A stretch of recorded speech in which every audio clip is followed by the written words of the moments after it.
Hop là, ici Ro. Salut, salut, salut. Ici Ro, le mirifique, le sublime. On reprend la suite. Cette fois-ci, on est 8 et 15 heures. J'espère en faire suffisamment. Normalement, il m'en reste 7. J'en ai fait 5, donc il doit m'en rester 7. Si j'ai bien compté. On va essayer d'en faire un maximum aujourd'hui. Pas trop fatigué. Le dernier qu'on a fait, c'était Jadot. Donc maintenant, on va faire un petit droite de droite. Euh, Dans la salle. Allez, c'est parti. Alors, prépare. Tac. Et truc. Je l'ouvre dans un nouvel onglet. Je reviens sur cette page-là. Changer ça. Windows Capture. Propriété. Hop là, fenêtre YouTube. Yes. On va virer ma grosse tête. Hop là. On va se mettre sur la page de YouTube. Clip. Ah non. Officiel de campagne. Est-ce qu'on va trouver Jean Lassalle? Il me semble. Ah, la France authentique. Ah, c'est la version courte. Non, Jean Lassalle. Je veux la version longue. Vidéo. Non. Au clip de campagne 3.1. La France authentique officielle. Version longue. Elle fait 2 minutes. Et rajoute à ça une lettre au français. C'est quoi la différence? Ah, ça perlote. Ça peut pas être simple. Il a une version courte qui fait 1 minute. Mais quelle horreur! Bon, on va faire celui-là, la France authentique version longue. Comme ça. Non, pas tout de suite. Hein? C'est pas ça que j'ai vu. Hein. Ah, d'accord. C'est que. Bon. Alors, on va être obligé de faire le correctement. Il y a ça. D'abord, sa petite lettre au français, la biographie, machin, mes couilles. Et ensuite, il y a ça.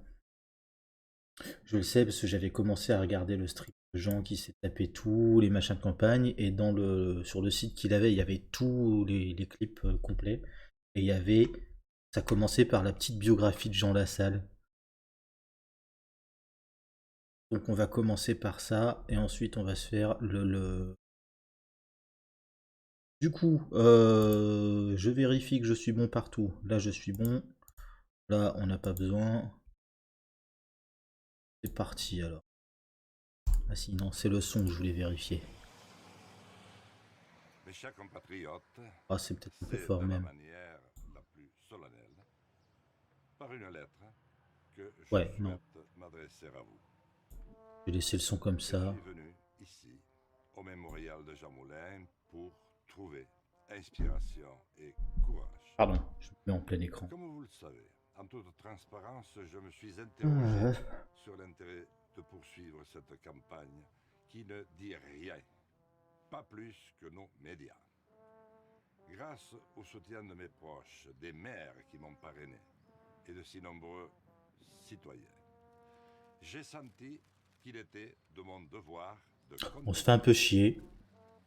Devant Jean Moulin, devant tant d'actes de résistance qui résonnent encore de nos jours, je veux porter la voix de tous ceux qui résistent, de tous les oubliés, des Bon, sans-voix, pour le coup, je rejoins Jean sur son des commentaire. hommes Ils ont essayé de faire un truc incorruptibles, classe face aux enfin, qui barbarismes fasse de bien notre avec temps.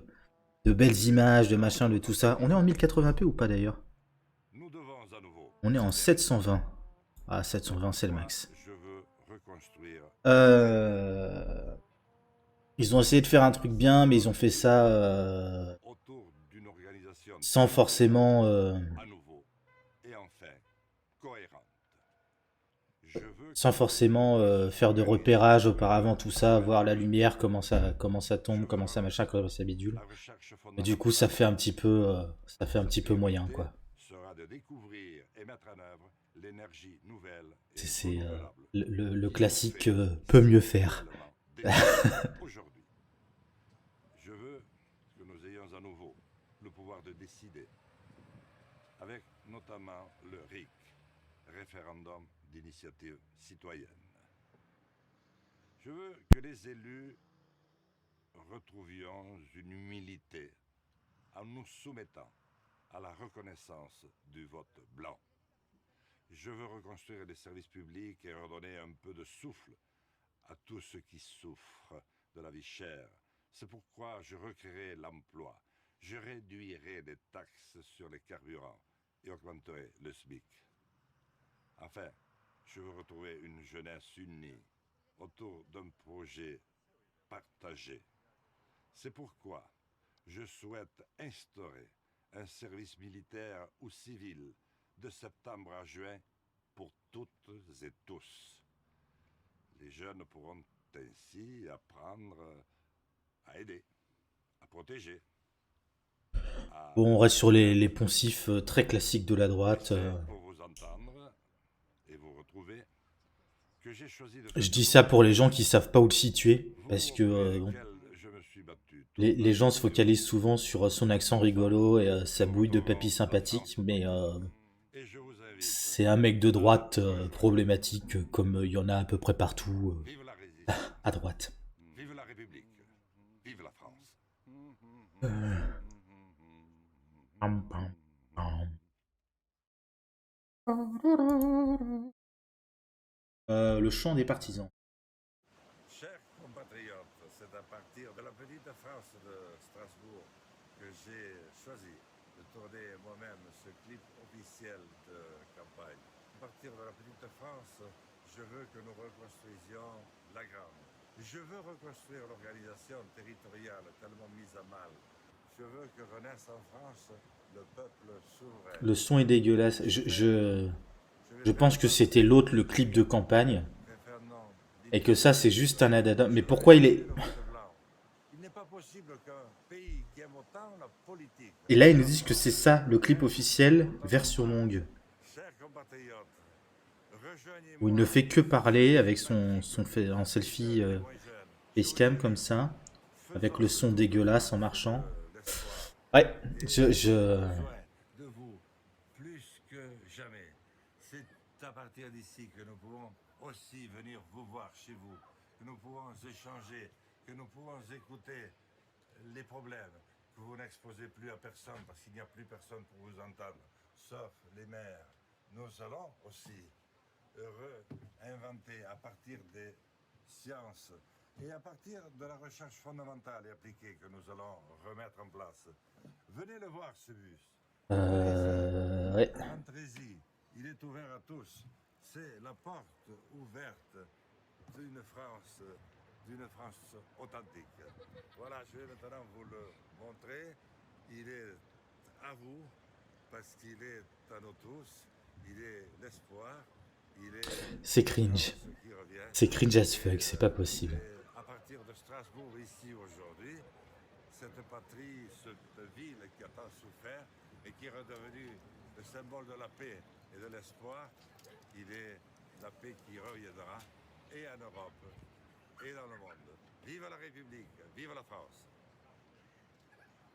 Ça va aller? Très bien. Voilà. Non, mais sérieux? Quelle horreur! Mais non! Tout ce qu'il faut pas faire, quoi. N'importe quoi.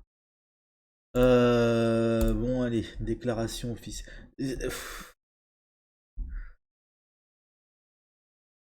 Voilà, quand je dis les gens se focalisent sur sa bouille de papy sympathique, là c'est vraiment il fait de la peine, il en devient presque ouais sympathique. S'il fait de la peine, il filme ça comme un vieux qui sait pas faire, qui comprend pas tous ces trucs de le son est dégueulasse, de l'image elle bouge en permanence, que on est sur ton nez, enfin je Ça me. Voilà. Enfin bref, on va rentrer dans le vif, dans le dur du truc. On va voir un petit peu qui c'est dans la salle. Euh, Pourquoi je suis pas à 100% encore une fois? C'est terrible ça. Voilà. Pareil, lui, il a choisi la photo classique, hyper classique. Jean Lassalle, élection présidentielle, 10 avril et 24 avril 2022. Ça, c'est pas Jean Lassalle qui parle. Authentique. Liberté, égalité, fraternité. J'ai la devise de notre République tatouée sur le cœur et je ne connais pas de plus beau programme. Mon projet pour la France se distingue par l'esprit de concorde et d'harmonie qui l'anime. Je veux permettre à tous les citoyens Ah, et à toutes les institutions, de l'école à c'est pas simple, hein. en passant par les organes de pouvoir, d'œuvrer de concert au bien commun. Refonder un État symbole et outil. Encourager les Français à participer à la vie publique. La France doit retrouver un espace de souveraineté politique et financière au niveau européen. Ensemble, nous avons un destin à reforger. Si la France vient à bout des fractures qui la fragilisent, si elle choisit un président à la hauteur de ses enjeux, si elle tend la main aux offensés en posant les bases d'un nouveau contrat social, elle pourra à nouveau, libre et fraternelle, inspirer les autres nations. Car être français, c'est être comptable du destin de l'humanité tout entière. Ce monsieur qui lit a une voix particulièrement agréable. Je sais pas qui c'est, mais ouais, c'est très agréable à écouter. Euh, J'ai la devise de notre République tatouée sur le cœur. Alors, photo, sinon, enfin, Picor did not happen, hein, je veux voir le poitrail suintant de, de Jean Lassalle avec la liberté, égalité, fraternité tatouée. Euh, Mon projet pour la France se distingue par l'esprit de concorde et d'harmonie qui l'anime. Alors, c'est un peu grandiloquent, mais effectivement, quand tu prends ne serait-ce que ceux qu'on a vus depuis tout à l'heure, là,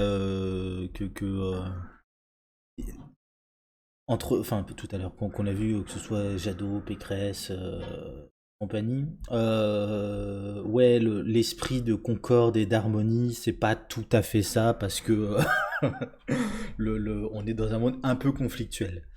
Euh, il a pas l'air de s'en rendre compte. Je veux permettre à tous les citoyens et à toutes les institutions d'entrer, d'œuvrer de concert au bien commun. Ah, bah ça c'est bien, c'est un beau projet. Refonder, et je dis ça enfin, sans cynisme, hein, c'est un beau projet. De dire c'est bien, et comment tu le fais? Refonder un état symbole et outil. L'état outil, ça me pose pas de souci. L'état symbole, j'ai un peu de mal avec toute la sacralité qu'il y a autour de l'état. J'ai du mal avec la sacralité en général. Mais la sacralité au niveau de l'état, c'est vrai que ça a vite fait de retomber dans du nationalisme bête et con. Euh,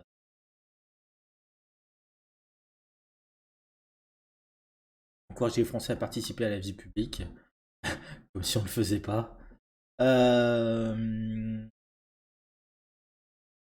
à moins que par la vie publique, il entende la chose publique, auquel cas la République, quoi, la politique de la nation, et auquel cas, bah oui, mais pour les encourager, ça serait bien que les institutions soient faites de telle manière. Enfin bref, je, la France doit retrouver un espèce de souveraineté politique et financière au niveau européen. Oui, c'est un européiste. Je ne savais pas forcément. Ensemble, nous avons un destin à reforger. Alors c'est pareil, toutes ces histoires de destin, de reprendre le contrôle, la maîtrise du destin, reforger le destin, c'est...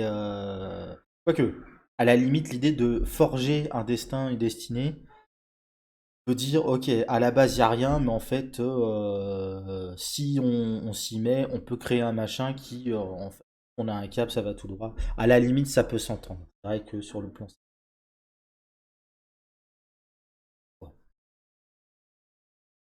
Si la France vient à bout des fractures qui la fragilisent, oui, les fractures de la France, qui ne sont que des fractures qu'on peut ressouder, que machin, que bidule, évidemment. Si elle choisit un président à la hauteur de ses enjeux, c'est tend la main aux offensés. Attends, si elle choisit un président à la hauteur de ses enjeux, d'accord, ok. Elle tend la main aux offensés. Posant les bases d'un nouveau contrat social, elle pourra à nouveau, libre et fraternelle, inspirer les autres nations. Alors je suis curieux de savoir de quoi il parle par les offensés. On va le voir plus loin, j'imagine. Mais c'est très curieux parce que ça passerait presque pour un discours de gauche. Et encore une fois, donc, il y a un contrat social pour que la France soit libre et fraternelle. Donc, ouais, je sais pas, le contenu derrière le problème, c'est pas tant les mots utilisés que le contenu qu'il y a derrière qui est être français, c'est être comptable du destin de l'humanité tout entière. Ça aussi, c'est un truc que je trouve intéressant.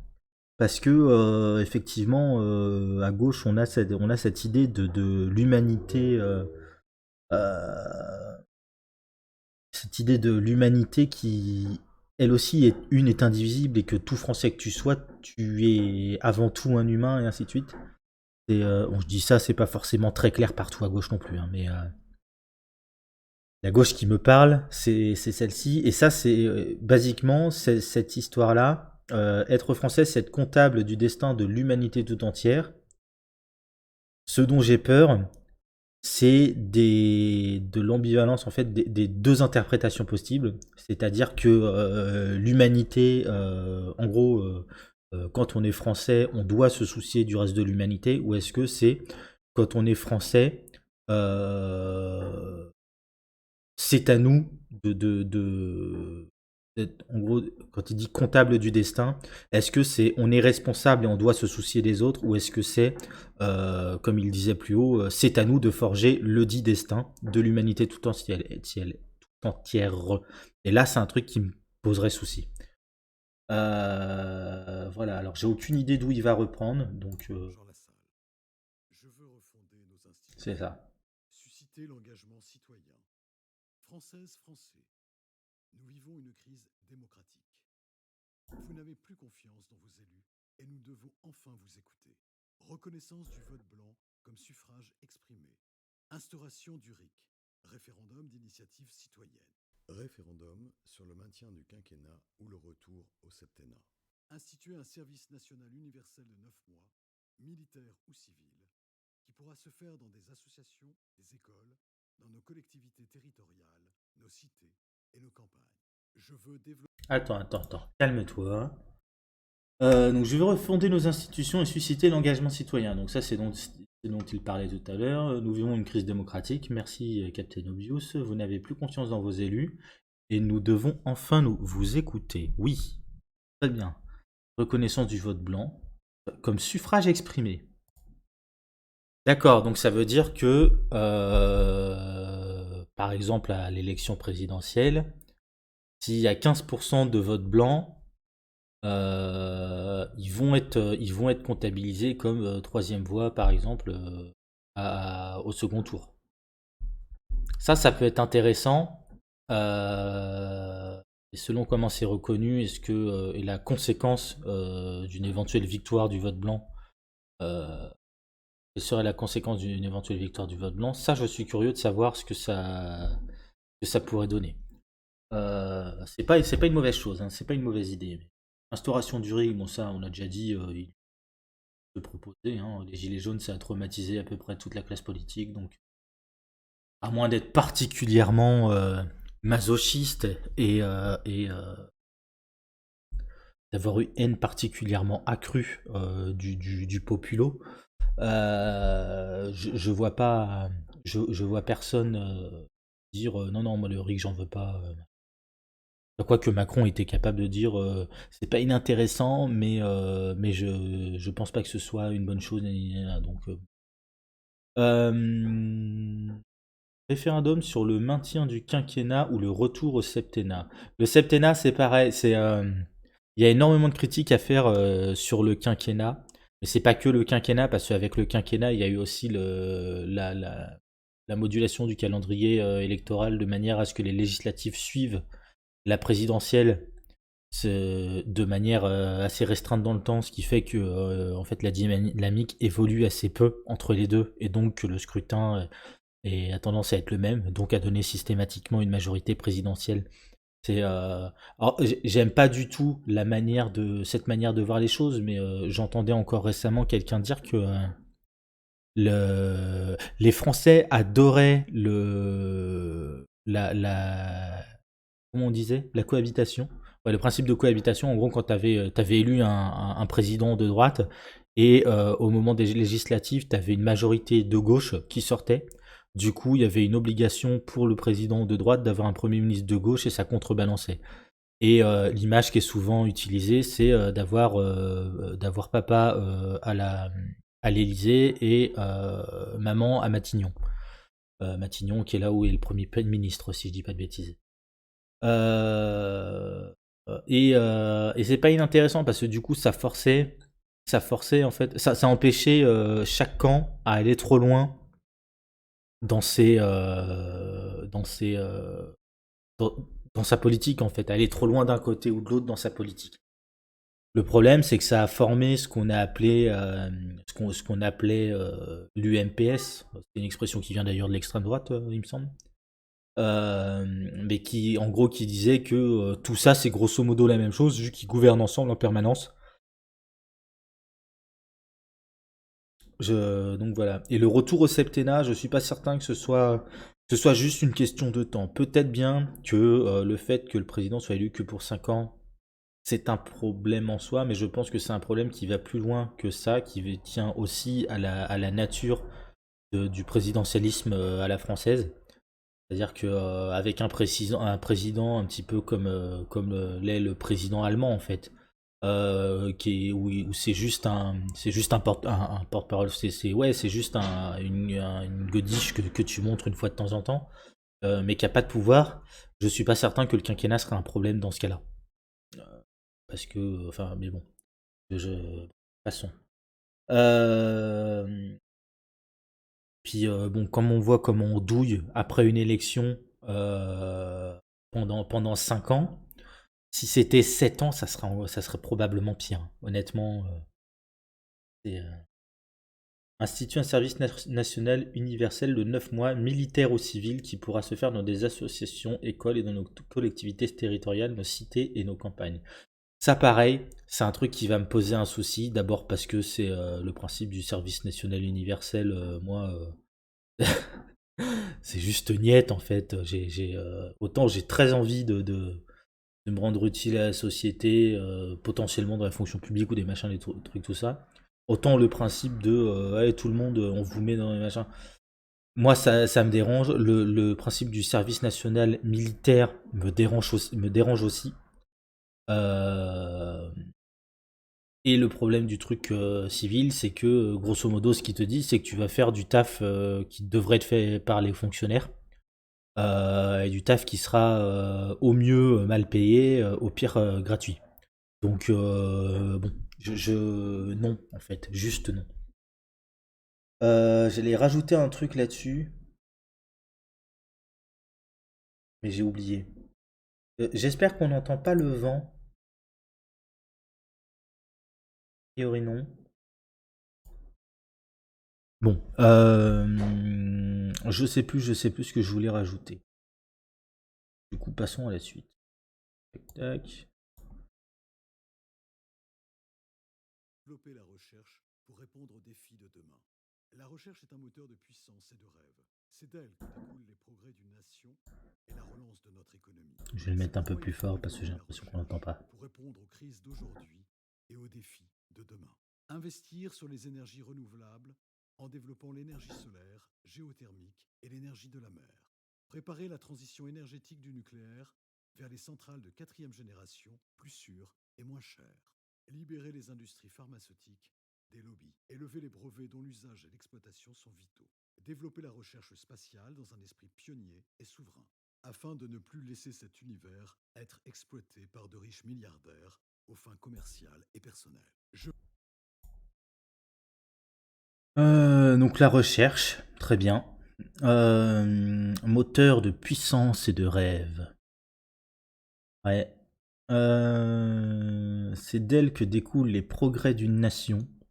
Alors non. Et la relance de notre économie.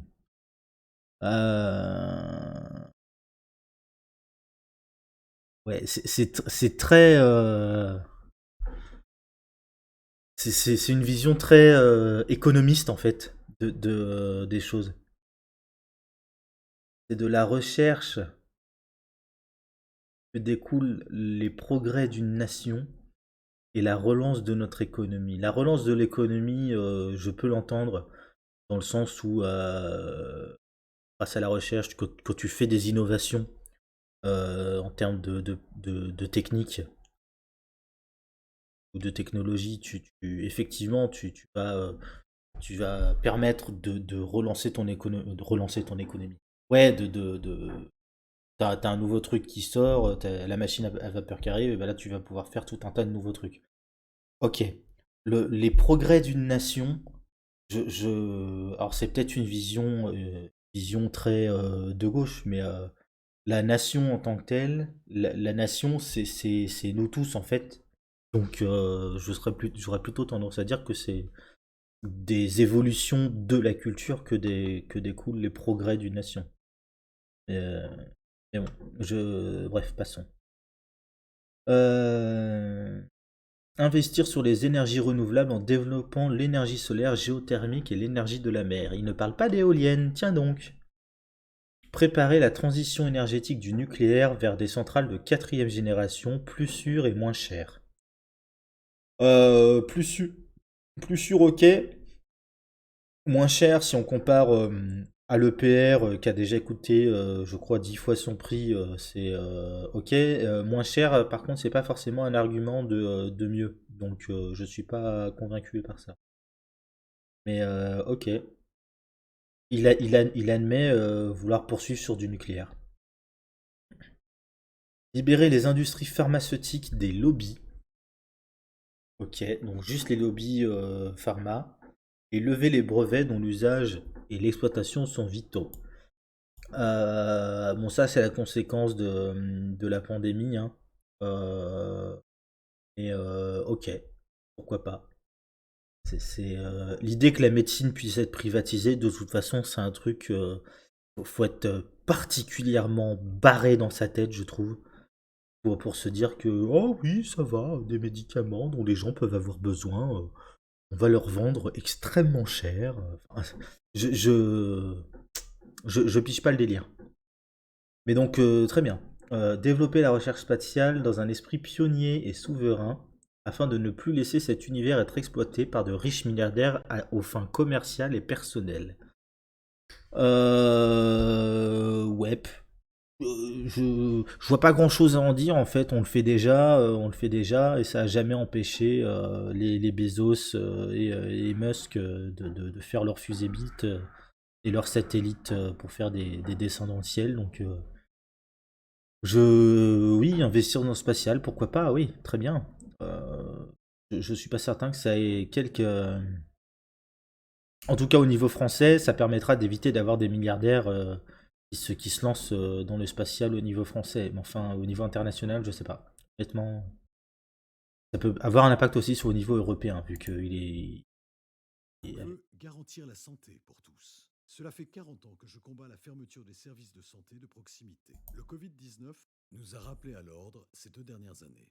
Il est temps de refonder le maillage territorial de notre système de santé. Un hôpital à moins de 40 minutes de route partout sur le territoire. Bien. Ouvrir 20 000 lits, y compris de réserve, avec le personnel soignant afférent. Augmenter le nombre de places dans les universités de médecine. Financer les études pour ceux qui s'engagent sur une durée de 6 ans dans les déserts médicaux. Recruter 100 000 infirmiers, infirmières et aides-soignants, aides-soignantes sur la durée de mon mandat. Je veux refonder l'instruction publique. Ça, c'est intéressant. Garantir la santé pour tous. Alors ça, ils le disent tous, hein, mais Refonder le maillage territorial de notre système de santé. Un hôpital à moins de 40 minutes de route partout sur le territoire. Ça, c'est intéressant. Ça, c'est intéressant.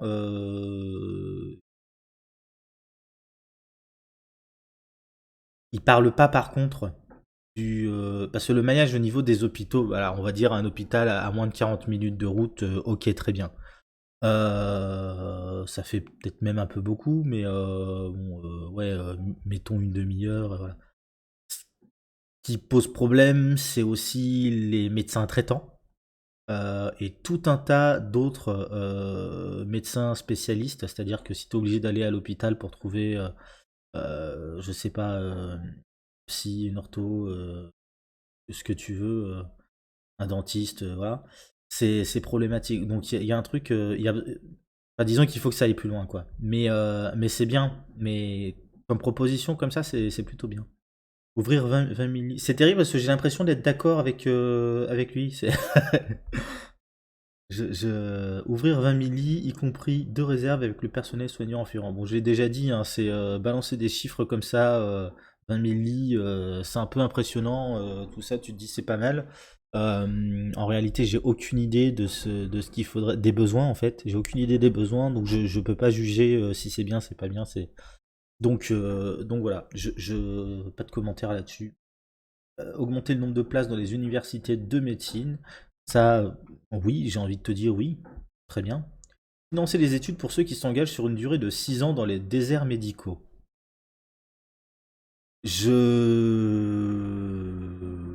Oui et non. Parce que le truc qui va me poser souci, c'est qu'encore une fois, ça veut dire que vont être contraints à cette durée de 6 ans les gens qui peuvent pas financer par eux-mêmes leurs études ou qui galèrent à les financer. Et donc ça épargne à toute la bourgeoisie, fils de, tu sais, les fils de grands médecins, fils de ministres, fils de machin, qui eux pourront se dire oui, mais non, je vais faire médecine et je vais pas aller faire les machins dans les déserts médicaux, je vais pas me mêler à la plèbe, ces choses-là. Du coup,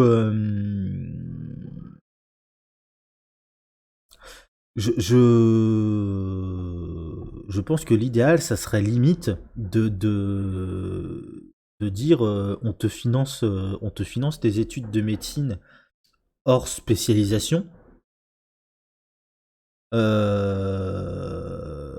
pour tout le monde, mais tout le monde va être envoyé à droite à gauche, comme je le disais dans la vidéo sur Jado. C'est-à-dire que comme les profs, quand ils deviennent profs, qui sont formés, qu'on leur dit bon bah maintenant t'es prof, il y a ça, ça, ça comme choix, tu vas là, là, là ou là. Faire la même chose avec les jeunes médecins et ouais, tant qu'à faire, ouais. Directement. Donc, bon, je suis d'accord et pas d'accord avec ce truc. C'est pas une idée inintéressante, mais à approfondir, quoi. Recruter 100 000 infirmiers et aides-soignants sur la durée de mon mandat. Pareil, je j'ai pas conscience des besoins, donc enfin, j'ai pas conscience, connaissance des besoins réels, donc je peux pas dire si c'est bien, c'est pas bien. Recruter des gens, c'est bien, très bien. Après, voilà. Refonder l'instruction Le classement publique. PISA sur les performances scolaires nous classe au 26e rang sur 70 pays. Il y a du chemin à faire. Seule l'école peut résoudre la fracture de notre société et refonder le peuple souverain. Revaloriser le salaire et le statut des enseignants. Insister sur les savoirs fondamentaux et limiter le nombre d'élèves par classe. Valoriser l'alternance et les filières professionnelles. Créer une nouvelle discipline pour maîtriser les outils numériques et non plus les subir, avec un CAPES dédié.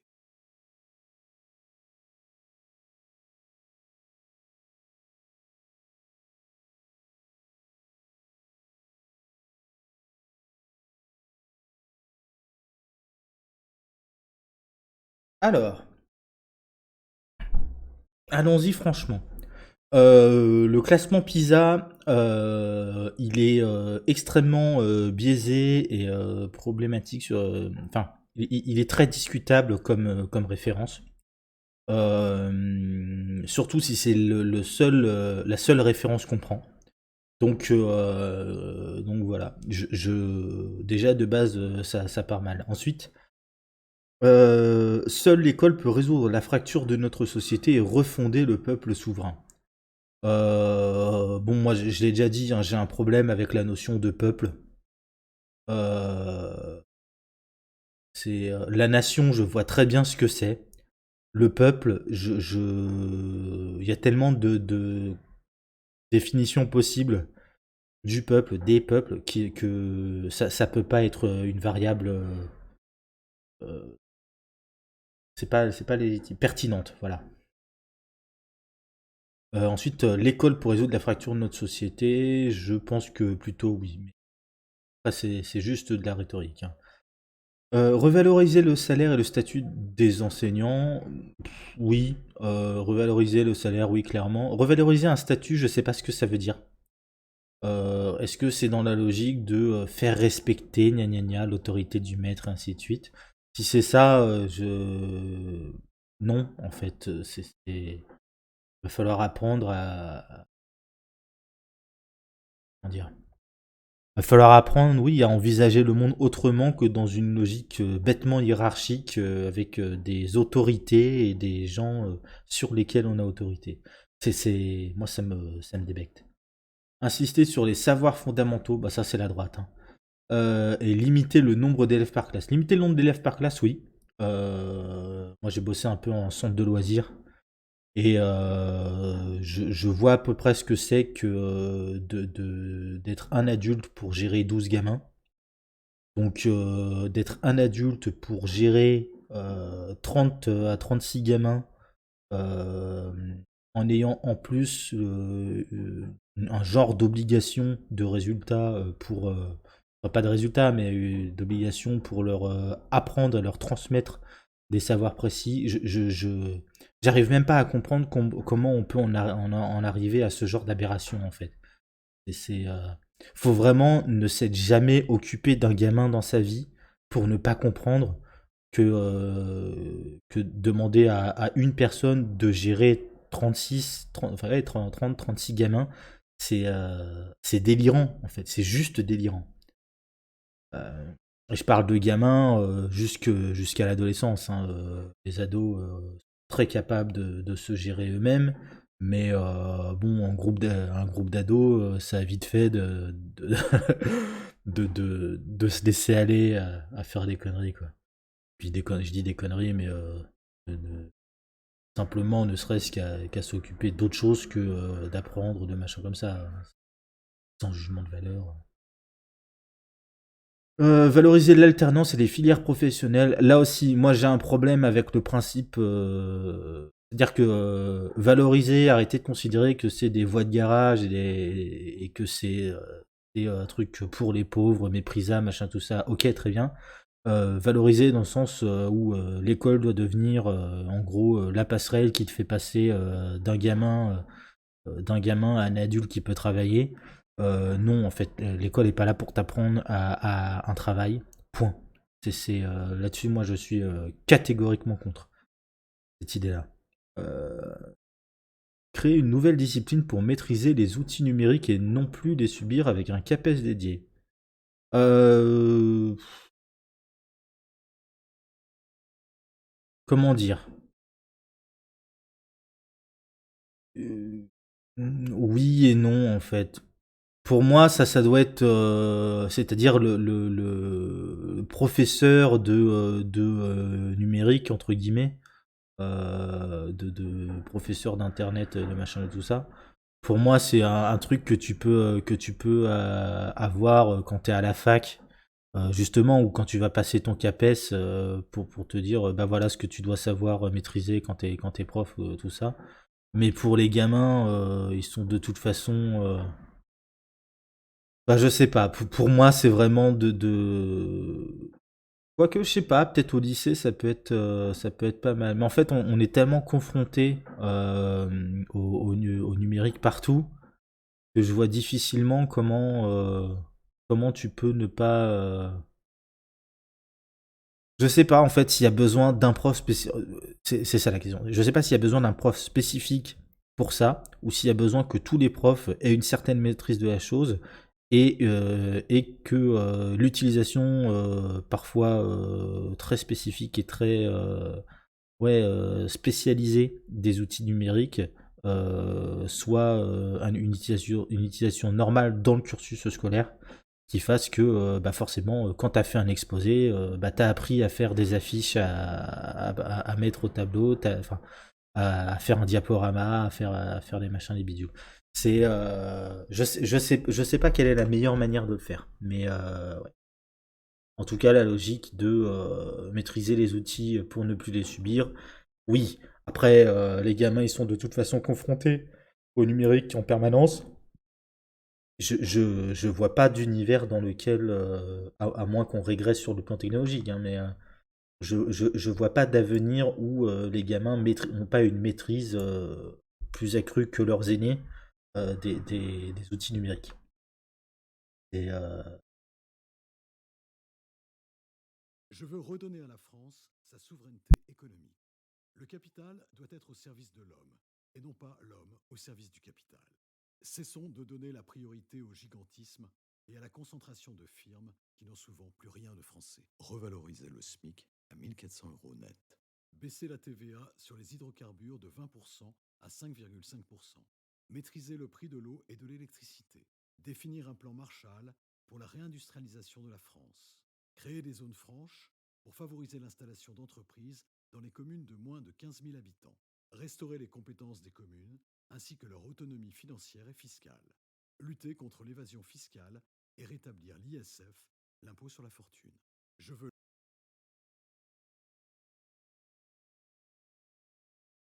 ça, voilà. Redonner à sa France sa souveraineté économique. À sa France, à la France. Le capital doit être au service de l'homme et non pas l'homme au service du capital. Alors pareil, reprendre les slogans de la gauche radicale. Bon. Après, c'est sympa de voir un type de droite parler du capital. Il parle pas du capitalisme, il ne parle pas des capitalistes, mais le capital. Mais ok, pourquoi pas. En fait, c'est même pire que ça. C'est-à-dire que, contrairement aux anticapitalistes qui vont dire que c'est l'économie qui doit être au service de l'homme et pas l'inverse, lui, il est directement sur le capital. Donc en fait, c'est que il est pro-capitaliste, mais pour un capitaliste raisonné. Tu vois. Ouais, c'est un peu problématique. J'ai l'impression qu'il fait un peu sombre.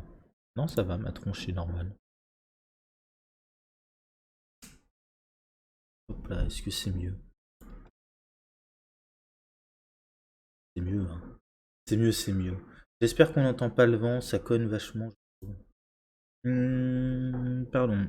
Revaloriser le SMIC. Attends, non. Cessons de donner la priorité au gigantisme et à la concentration de firmes qui n'ont souvent plus rien de français. Ouais, c'est le capitalisme à taille humaine, quoi. Ok, si tu veux.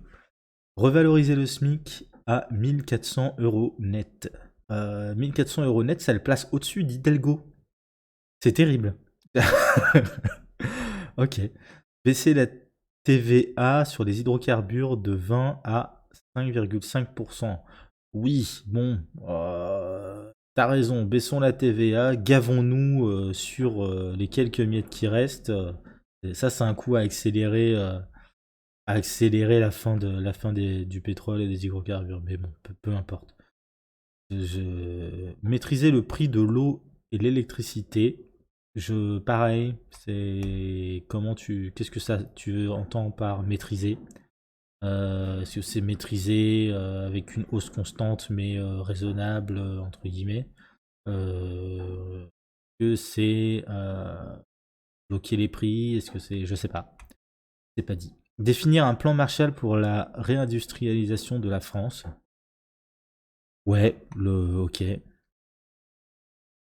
C'est bon, réindustrialisation, le truc c'est que comme beaucoup, hein, il explique pas ce qu'il entend par là, ce que ça veut dire, et ce que ça revêt concrètement. Moi, l'industrie pour l'industrie, le productivisme, ça m'intéresse pas. créer des zones franches pour favoriser l'installation d'entreprises dans les communes de moins de 15 000 habitants. Et des zones franches pour favoriser... ok, c'est remettre des usines autour des villes. Honnêtement, je sais pas. Comment dire? Je crois que c'est pas que des usines, c'est des entreprises. Je sais pas. Honnêtement, je sais pas quoi en penser. A priori, ça me plaît moyen. Mais restaurer les compétences des communes ainsi que leur autonomie financière et fiscale. Ça, c'est pareil. C'est intéressant sur le papier. Sur l'aspect décentralisation, en fait. La question, c'est qu'est-ce que ça revêt?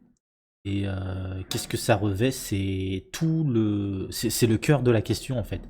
C'est ça qui est politique. Lutter contre l'évasion. Donc là, il en dit rien. Lutter contre l'évasion fiscale et rétablir l'ISF. Oui, pareil, c'est de grandes annonces, mais enfin de grandes phrases, mais il explique pas ce qu'il veut dire par là. Comment il le fait, ainsi de suite.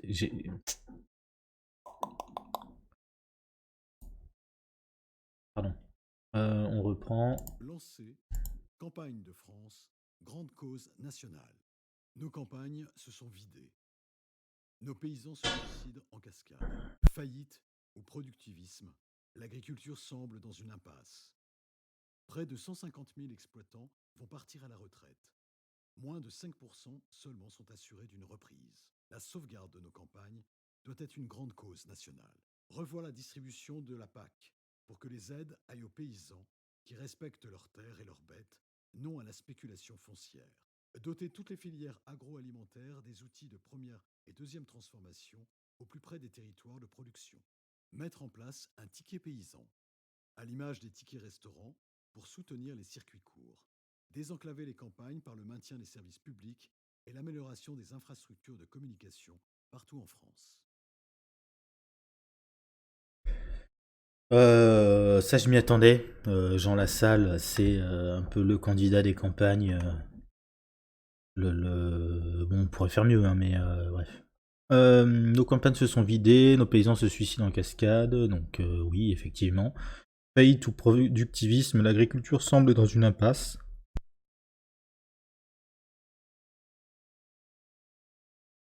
Je suis plutôt content de l'entendre reprocher le productivisme. J'ai peur qu'il le voit par contre que dans l'agriculture, mais c'est une bonne chose. Près de 150 000 exploitants vont partir à la retraite, moins de 5% seulement sont assurés d'une reprise. Ouais, bah effectivement. La sauvegarde de nos campagnes doit être une grande cause nationale. Effectivement, là-dessus je peux pas ne pas être d'accord. Revoir la distribution de la PAC pour que les aides aillent aux paysans, qui respectent leurs terres et leurs bêtes, non à la spéculation foncière. Effectivement, il n'y a pas de... Là-dessus, il n'y a pas vraiment de trucs à lui reprocher. Doter toutes les filières agroalimentaires des outils de première et de deuxième transformation au plus près des territoires de production. J'ai aucune putain d'idée de ce que ça signifie. Si c'est expliqué que les paysans vont arrêter de devoir retourner la terre en utilisant une vache et une charrue à l'ancienne, ouais, carrément. Mais je sais pas du tout ce que ça revêt exactement en vrai. Donc pas de commentaires. Mettre en place un ticket paysan à l'image des tickets restaurants pour soutenir les circuits courts. Je sais pas trop. En vrai, je sais pas. Le principe des monnaies locales.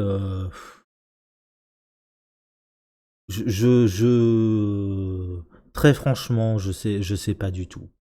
Je me dis oui, pourquoi pas. Mais comment dire?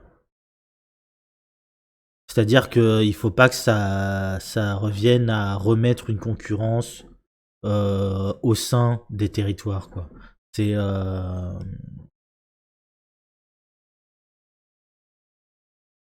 pas que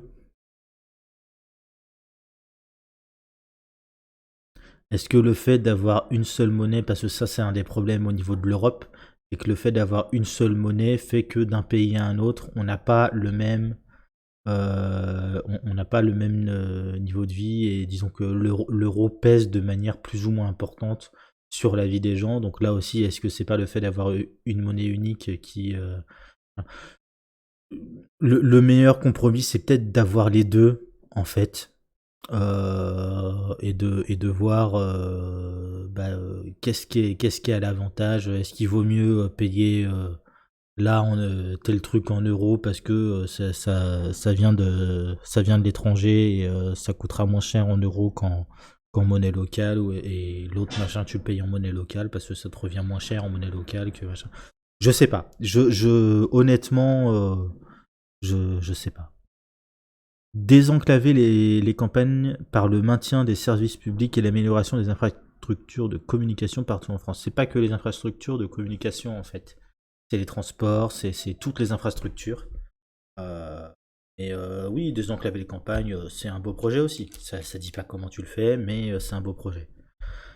Hop là, dernier volet, le handicap. La situation de handicap soit associée au respect et à la dignité.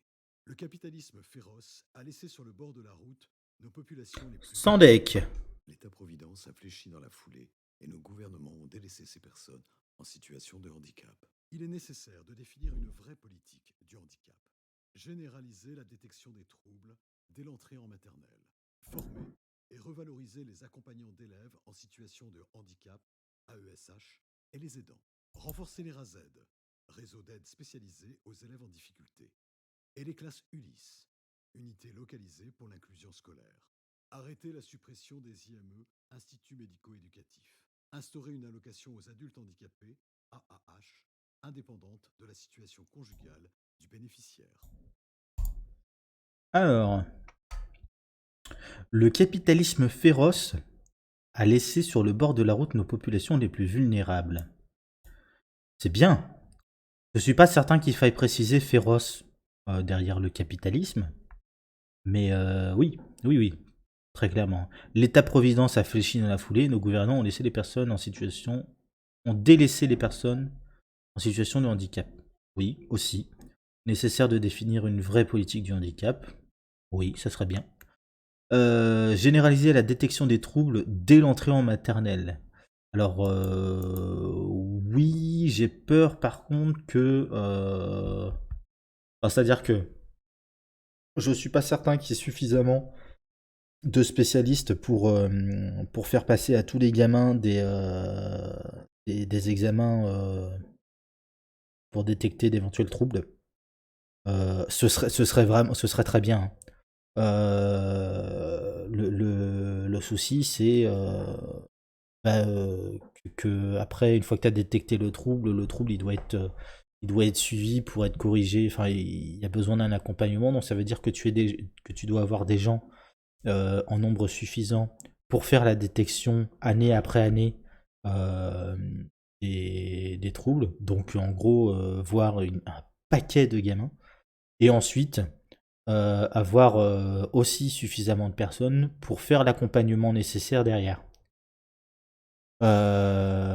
Sachant que les troubles que tu vas avoir dès l'enfance, de la naissance, ça va être certains troubles en particulier, je pense. Je suis pas expert du sujet, hein. Ça va être certains troubles en particulier, mais il y a tout un tas d'autres trucs qui peuvent se déclarer un peu plus tard, qui peuvent se déclarer même à l'âge adulte ou des choses comme ça. Et donc ça veut dire que en plus de ces deux entre guillemets groupes de spécialistes, il va en falloir un groupe supplémentaire pour toutes les autres situations qui nécessitent un accompagnement en fait. C'est dans l'idée c'est très bien, dans la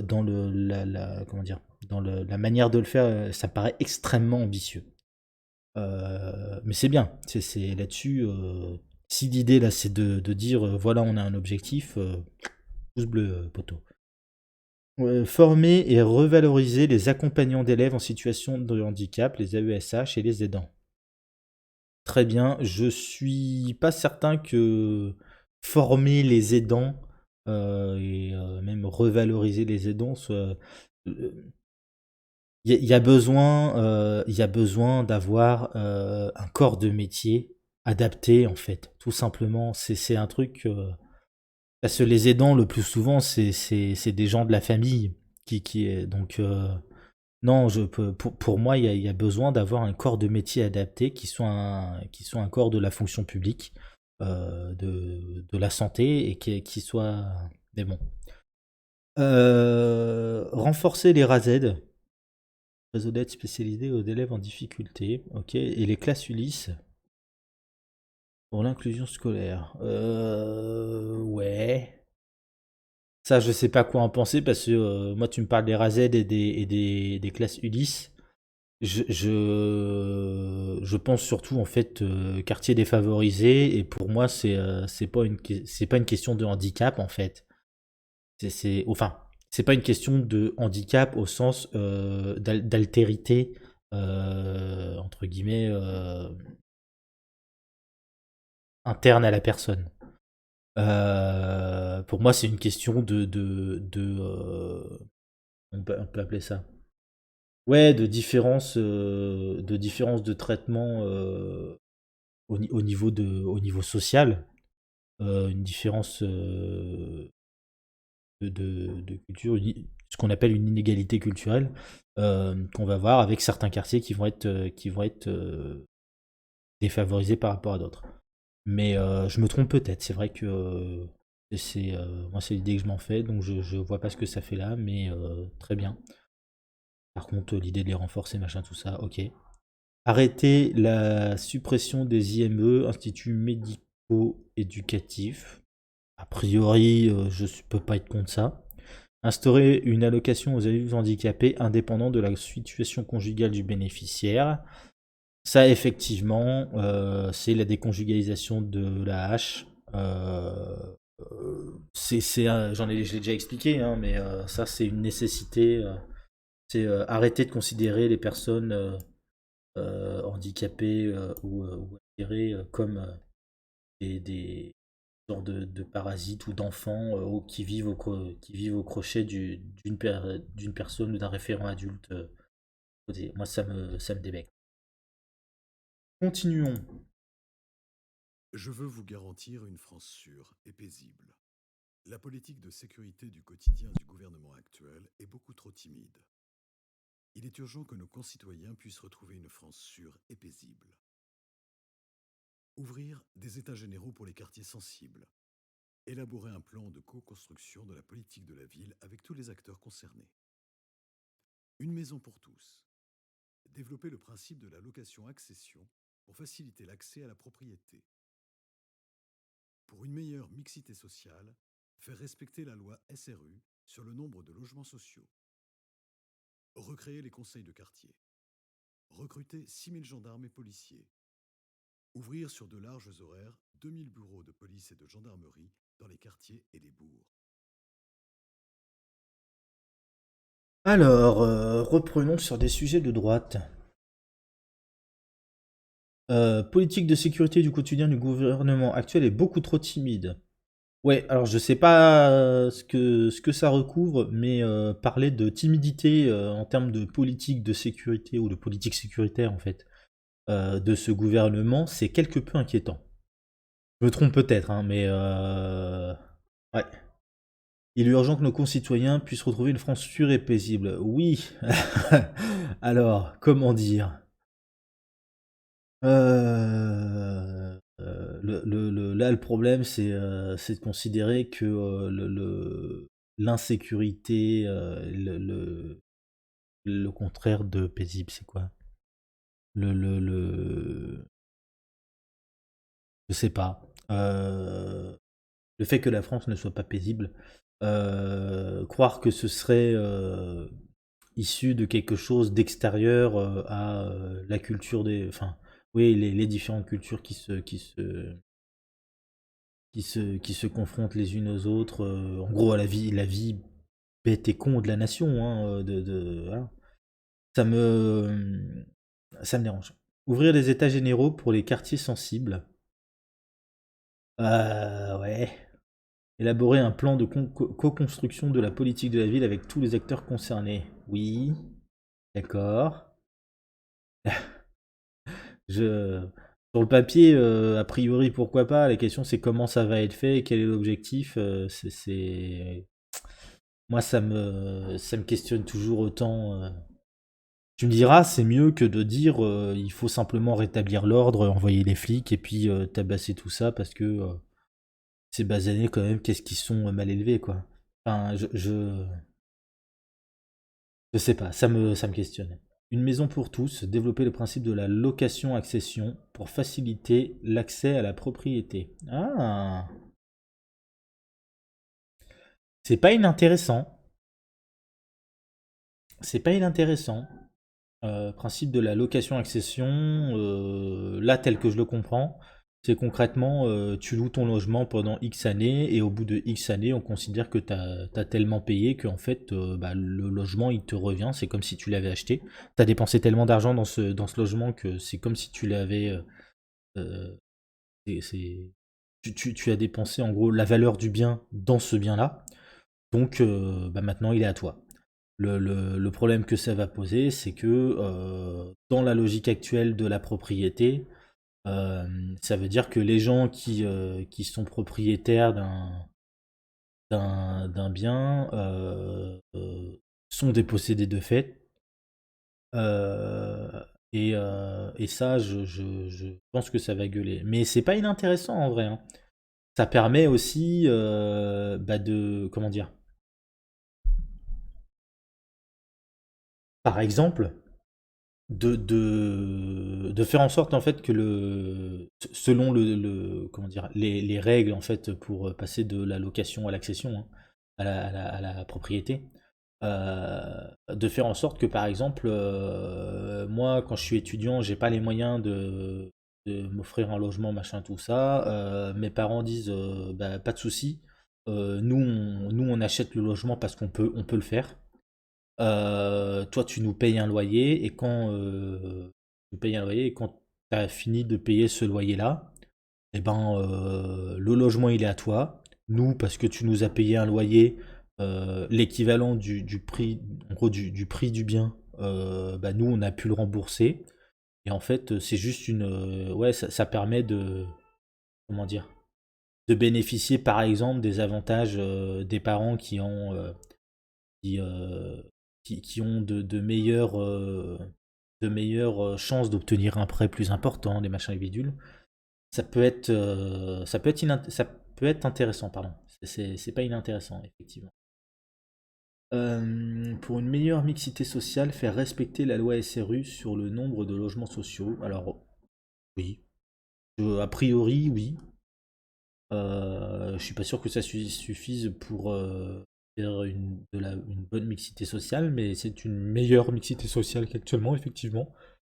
Ça évite les quartiers de Bourges. Recréer les conseils de quartier. Ok, oui, a priori, je vois pas comment dire, je sais pas ce que c'est exactement, mais dit comme ça a l'air intéressant.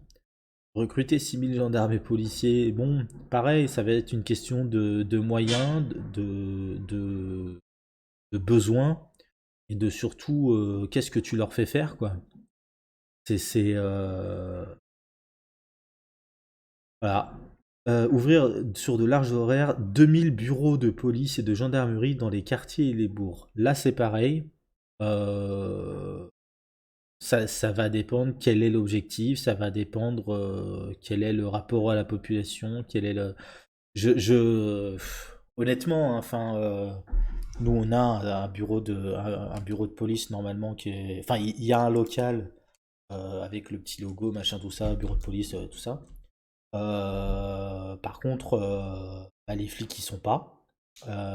Et puis quand ils viennent dans le quartier, c'est toujours à une ou deux voitures. Et puis c'est rarement pour rester là simplement traîner, discuter. Enfin, traîner, discuter, oui, mais à mon avis, c'est pas forcément des discussions très, très courtoises. La suite. Je veux accompagner tous les âges de la vie. La jeunesse est l'avenir de notre pays. nous les avons laissés tomber en déshérence. Les jeunes retraités en pleine possession de leurs moyens ont encore un rôle à jouer. Nos anciens pourraient aider la jeunesse, soit en la formant, soit en la soulageant dans sa tâche. Notre société doit renforcer les liens intergénérationnels pour une France réunie d'un bout à l'autre de la vie. Prêt à taux zéro de 20 000 € pour les étudiants garantis par l'État. RSA Jeunes. Étendre le dispositif aux jeunes sur critères de revenus et ou sous conditions de formation. Développer les logements intergénérationnels, permettant des loyers plus accessibles aux étudiants. Garantir par la Constitution le maintien absolu du pouvoir d'achat des retraités face à l'inflation. Revaloriser le statut et le salaire des aidants. Alors, accompagner tous les âges de la vie, la jeunesse et l'avenir de notre pays. Alors, ok, cool. Nous les avons laissés tomber dans la laissés tomber en déshérence. Ok. J'ai un hockey boomer qui me vient comme ça, mais je saurais pas dire pourquoi. C'est le terme déshérence qui me trouble. Les jeunes retraités en pleine possession de leurs moyens ont encore un rôle à jouer. Ok. Nos anciens pourraient aider la jeunesse, soit en la formant, soit en la soulageant dans sa tâche. Quelle est la tâche de la jeunesse? C'est une vraie question, hein. C'est former la jeunesse à quoi? Notre société doit renforcer les liens intergénérationnels. Ok, oui, si tu veux, pour une France réunie d'un bout à l'autre de la vie. C'est de grandes phrases, mais je sais pas du tout où est-ce qu'il veut en venir. Le prêt à taux zéro de 20 000 € pour les étudiants garantis par l'État. Ça, c'est très cool. Ça, c'est très très cool parce que quand tu commences, que tu fais des études, que tu cherches à t'installer ou quoi que ce soit, c'est très très très sympa. Moi personnellement, je sais que quand j'ai commencé la fac, j'ai fait un prêt de 15 000 € je crois. Et au final, j'ai dû en rembourser 19 000. Parce que taux d'intérêt, tout ça, tout ça. Et ça juste pour pouvoir payer mon loyer, payer à bouffer et puis sortir un peu de temps en temps à côté de la fac. RSA Jeunes, étendre le dispositif aux jeunes sur critères de revenus et ou sous conditions de formation. Oui, ok, pourquoi pas. Après, disons que le RSA, c'est vraiment... moi, c'est le problème que j'ai avec la plupart des aides actuelles, c'est qu'elles sont pensées comme des béquilles du capitalisme. Donc, oui, dans l'état actuel des choses, dans une logique de tout petit pas et pas de souci, à terme, il va falloir être capable de réfléchir au-delà de ça et de pas se dire que ça, c'est une solution, c'est d'avenir, entre guillemets. C'est une rustine sur le système tel qu'il est actuellement, très bien. C'est pas une solution d'avenir. Développer les logements intergénérationnels permettant des loyers plus accessibles aux étudiants. Ouais, mais là c'est pareil. C'est sur le papier, oui, très bien.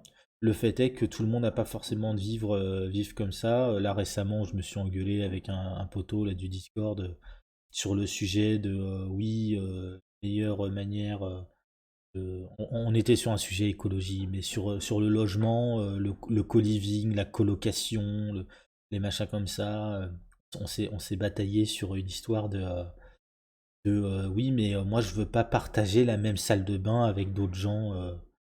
Et la cuisine aussi, c'est un peu privé, on va pas s'imposer les odeurs des autres, de la bouffe des autres et machin et bidule. Enfin, voilà, tout le monde n'a pas forcément les mêmes aspirations en termes de mode de vie et autant c'est une bonne idée de développer ce truc logement intergénérationnel. En gros, tu vis chez un vieux.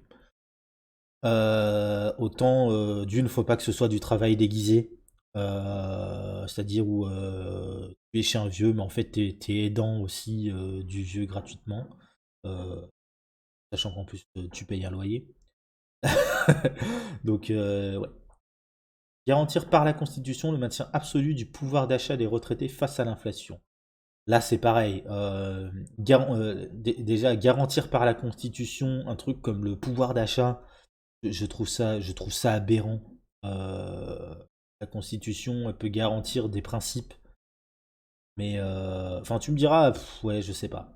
Mais pareil, le pouvoir d'achat, c'est pas une, c'est pas une bonne manière de penser le sujet. Quand on en arrive à la notion de pouvoir d'achat, c'est que quelque part, t'as pas compris le sujet et la problématique. Revaloriser le statut et le salaire des aidants. Là, pareil, revaloriser le statut et les salaires des aidants, je ne sais pas ce que ça recoupe.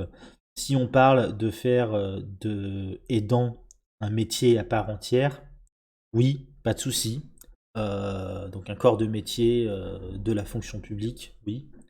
Euh, Pas de souci. Si c'est juste faire des formations aux proches euh, d'un vieux dépendant, hein. Euh, moi, ça me dérange.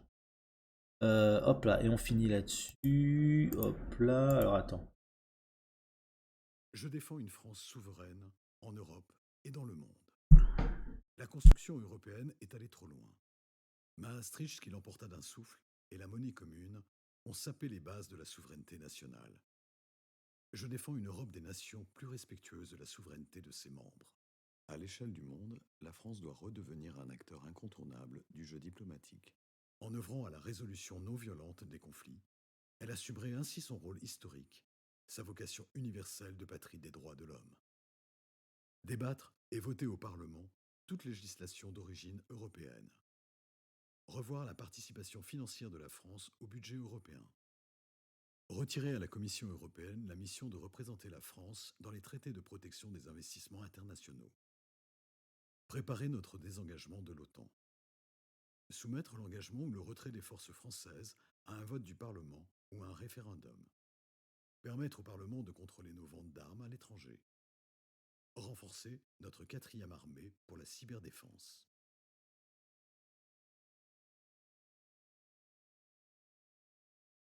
Hop là. Alors, je défends une France souveraine en Europe et dans le monde. Ça va être intéressant. La construction européenne est allée trop loin. D'accord. Maastricht qui l'emporta dans un souffle, et la monnaie commune ont sapé les bases de la souveraineté nationale. D'accord, donc c'est un souverainiste.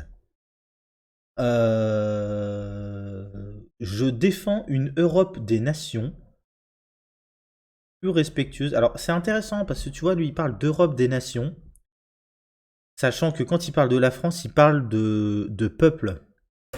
Et déjà ça c'est intéressant de voir qu'il utilise probablement les deux termes de manière interchangeable.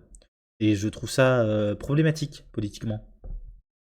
Une Europe des nations plus respectueuse de la souveraineté de ses membres. D'accord. Parce que tout à l'heure, il parlait de peuple souverain. Euh, à l'échelle du monde, la France doit redevenir un acteur incontournable du jeu diplomatique. Ah.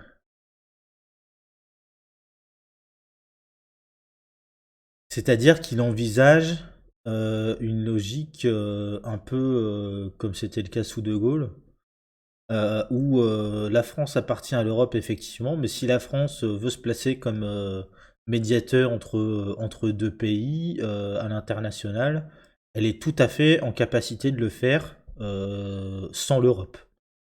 Ça, c'est intéressant comme vision. C'est très impérialiste, je trouve. Alors pas au sens où on arrive, on s'impose et chez les autres et ainsi de suite, mais c'est très, ouais, c'est très regarder comment qu'on est fort. Ouais.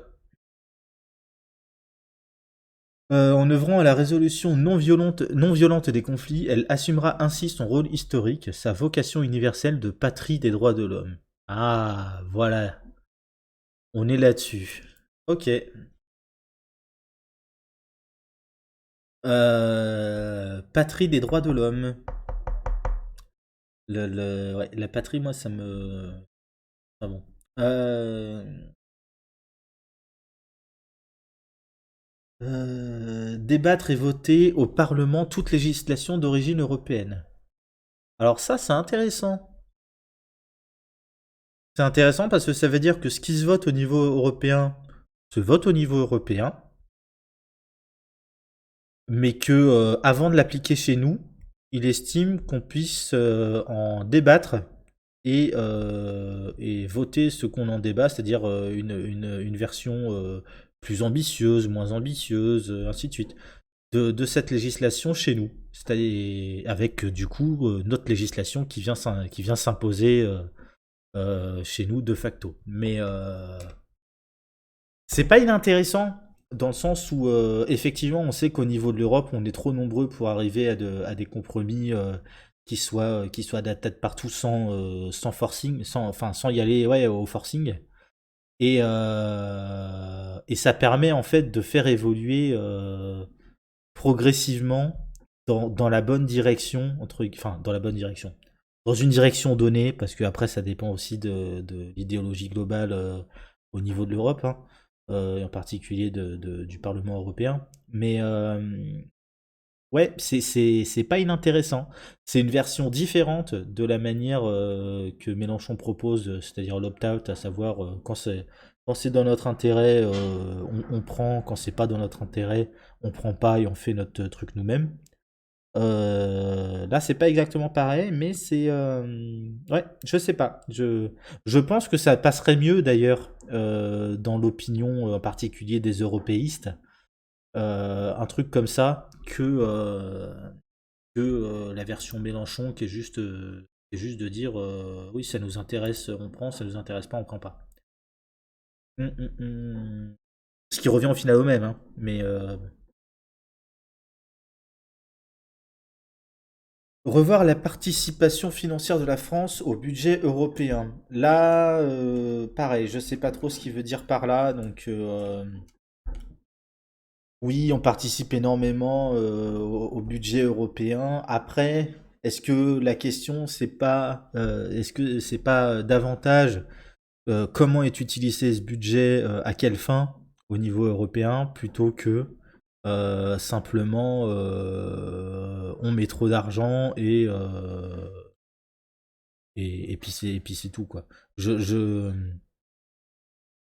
L'idée que nous, la France, qui sommes quand même un pays relativement riche, on mette un peu plus d'argent dans cette entreprise commune qu'est l'Europe, ça me dérange pas parce que en Europe, il y a des pays qui sont plus pauvres que nous, qui sont moins dotés, qui ont besoin davantage d'argent que ce qu'ils sont capables de participer, et ça me pose pas de souci a priori que notre entre guillemets, grandeur économique participe à l'amélioration des conditions de vie de tous les Européens où qu'ils habitent, quoi. Donc je sais pas.